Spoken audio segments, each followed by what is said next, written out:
Clear waters, diverse paradise, classic car heaven, colonial architecture, or delicious seafood. Whatever may be the reason you chose Cuba, you made the right choice. But here are the top 10 things to know before you go to Cuba in 2023. Number 10. Time. It is ideal to travel between December to April. The days are warm, the nights are breezy, the sky is clear, and the ocean is calm. It is a perfect time to travel to Cuba. May to November is the hurricane season and is not ideal for tourism. So plan your travel between December and April. Number 9. Travel versus vacation. If your goal is to travel independently, you are better off booking a flight and then renting a short-term room with one of the locals. This is one of the most affordable and popular options with backpackers. You might also be able to make arrangements with your host to have your meals included in the room rent. If you are in a full vacation mode, an all-inclusive vacation is your best option. Cuba has some high-end resorts that cater to all your needs, and they also book local excursions for you. Bear in mind, the resorts often change their names every few years. So be sure to confirm the location and the facility before you book to avoid any surprises. Number 8. Entry requirements. Check on the Cuban immigration website to see if you need a visa to enter the country. The Cuban visa, often referred to as the tourist card, is provided to you by your travel agent or the airline itself before you enter into Cuba. You will also need to fill out a declaration form for the Cuban authorities, indicating the items you plan on bringing to Cuba. This declaration form is available online at Cuba's official site and generates a QR code upon completion. Some airlines also provide a physical copy of the declaration form during the flight.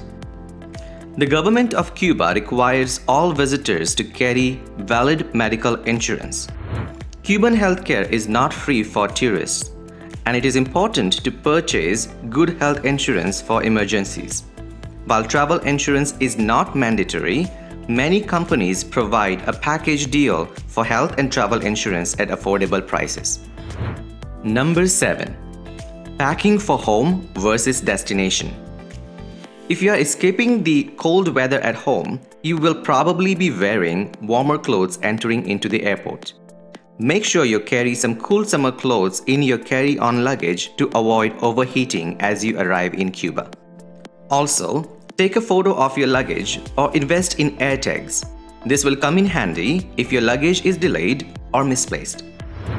A few more things that come in handy in Cuba are mugs for drinks, waterproof sunscreen, a universal adapter for your phone, insect repellent spray, non-prescription or prescription medications, a first aid kit, and a hat.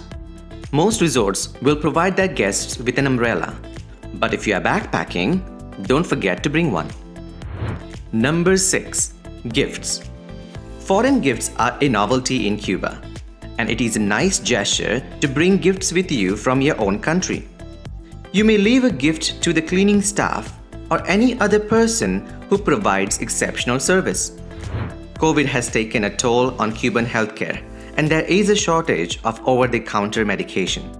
Some of the gifts I carried with me included daily essentials like non-prescription medication, kitchen gloves, pens, flip-flops, games, hygiene products, and stationery. I gave them away as a thank you gifts to the people who went above and beyond to make sure my stay was comfortable at the resort. Number 5. Currency.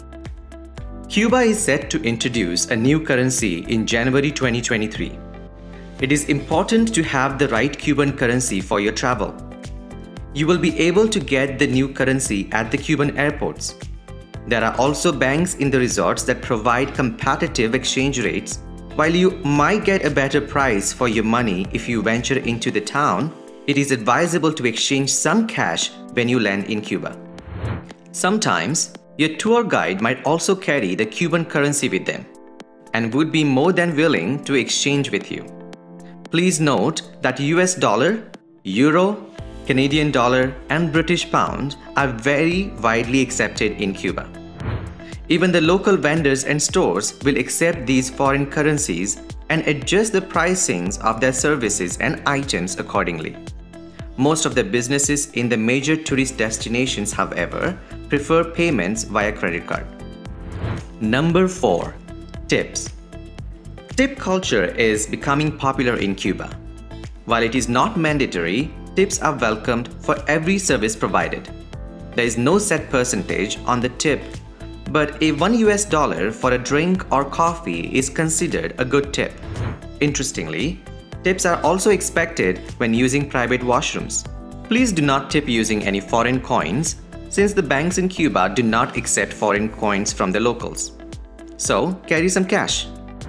Also, pack a roll of toilet paper with you if you plan on going to remote excursions. Public washrooms are not as common as you might think, and very few of them carry toilet paper rolls. Number 3. Local guide. Did you know that every vehicle plate in Cuba contains an alphabet indicating the type of plate it is? P for private, D for a diplomat, B for government. And the number on the buses indicate the province or state to which the buses belong to. For example, a bus number from Havana will begin with 1, while those from Varadero with number 2. Did you also know that items in the Cuban markets can be bought for up to 25% discount after bartering? While knowing some basic words and phrases in Spanish might help you negotiate a good deal at the flea markets, it is helpful to hire a local tour guide for day trips and excursions. They will provide you with the insider tips. And if you are staying at a resort, remember to book all your excursions through a travel representative. They are available for a specific time slot every single day for bookings and answering any of your questions. Number 2. Cell phones. You may activate roaming with your local service provider or buy an international SIM online. You can also order an eSIM for Cuba. eSIM provides you with an activation code and avoids any hassle of SIM transfers. Local Cuban SIM cards can be purchased at the Havana airport or with ETECSA. Just make sure your phone is compatible with the Cuban network. Wi-Fi is becoming more popular each day in Cuba. Whether you rent a room with a local or book your vacation with a resort, often there will be a time limit on your free Wi-Fi. And if you choose to rely solely on the Wi-Fi, make sure you put your phone on flight mode to avoid any surprises from your service provider at home. Number 1. Be proactive and follow the law. Make at least 2 photocopies of your documents: air tickets, hotel reservations, excursions, forms, passports, insurance, etc. This will come in handy if you misplace a document or end up needing to provide a copy and your technology gives up on you. Also, do not engage in unnecessary conversations about Cuban politics. Do not take photos at the airport or of the police officers or any military facility. Always drink bottled water. Know your neighborhood before walking alone at night. Do not show off your money and stay away from drugs. With these 10 travel tips, you are all set to visit one of the most beautiful and affordable islands of the Caribbean. Ven a visitar Cuba. To see more travel-related videos like these, subscribe to my YouTube channel, My Travel on a Dime, and hit that notification bell to catch my latest travel tips right now.